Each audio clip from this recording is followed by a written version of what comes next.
ఇంతవరకు ఎక్సర్సైజ్ చేస్తే మీకు బరువు తగ్గుతుంది, లేకపోతే కండరాలు బాగా పెరుగుతాయి, షుగర్ బీపీ రాదు, షుగర్ రాదు అని చెప్పేవాళ్ళు కొంతవరకు.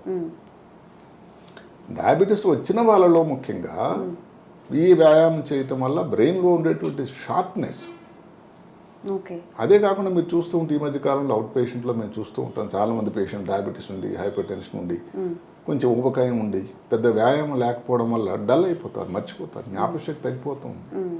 దానికి చాలామంది ఏమనుకుంటున్నారంటే 50 పడిపోయింది, పైబడ్డ వయసు, 60 సంవత్సరాలు, వయసును బట్టి వచ్చిన మార్పులని. అదే కాకుండా వాళ్ళలో బ్రెయిన్లో చిన్న రక్తనాళాలు ఉంటాయి, ఆ చిన్న రక్తనాళాలు బ్లాక్ అయిపోవడం అని వచ్చింది, స్మాల్ వెసల్ ఇస్కిమియా అని.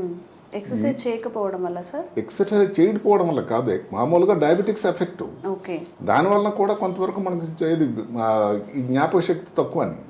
ఇలాంటి వాళ్ళందరిలో ఆ ప్రాబ్లం రాకుండా ఆపడానికి ఇది అవకాశం ఉంటుందేమో అని కూడా ఈ పరిశోధన. నిజానికి ఎక్కువ పెద్ద స్టడీ కాదు ఇది.